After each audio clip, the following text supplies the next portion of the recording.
میری اگر کسی کو یہ آواز پہنچے تو اسے ہاتھ باندھ کے گزارش ہے کہ عوام ہی سب کچھ ہے، عوام کے بغیر آپ بھی کچھ نہیں ہو، آپ ہمارے ہی ہو، ہمارا ہی خون ہو، ہمارے رشتہ دار ہو، ہمارے بھائی ہو، بیٹے ہو، اور پھر اس ملک کے آپ نوکر ہو، تو نوکر کو اپنی اوقات میں رہنا چاہیے۔ یہ عمران خان نے اس قوم کو سکھایا ہے، اور پھر وہ جھکا نہیں، بکا نہیں، عوام اس کی دیوانی ہوتی چلی جا رہی ہے۔ تو میں کوشش کروں گا روزانہ کی بنیاد پہ پاکستان تحریک انصاف کے جو فیصلے ہیں، خبریں ہیں، وہ صحیح سچ آپ کے سامنے رکھوں۔ ابھی جو آج کا المیہ ہے وہ احمد شاہ ہے، بالکل صحیح سلامت گرفتار ہوا، اب وہ حالت کوما میں پڑا ہے اور اس کا بھائی گرفتار کر دیا۔ کتنوں کو پکڑو گے؟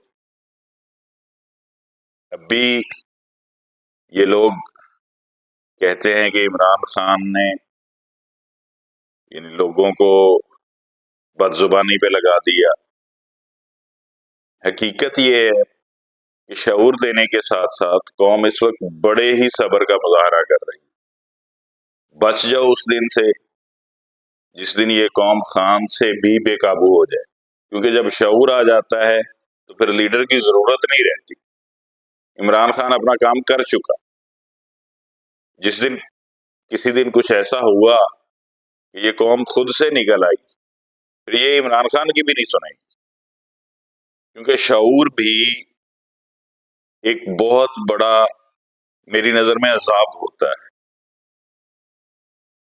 تو جو شعور اس قوم کو آ چکا ہے، اس قوم کے نوجوانوں کو عمران خان جو شعور دے چکا ہے وہ بہت خطرناک ہے، وہ سب کچھ بہا کے لے جائے گا۔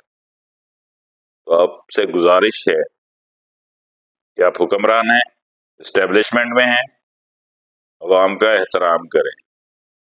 اگر آپ حکمران ہیں، وزیر اعلیٰ ہاؤس یا وزیر اعظم ہاؤس میں آپ جو کچھ کھا رہے ہو وہ میرے اور عوام کے پیسے سے کھا رہے ہو، اب ہمیں یہ پتہ چل گیا، تو ہم کسی بھی وقت تمہارے منہ سے وہ نوالا چھین سکتے ہیں۔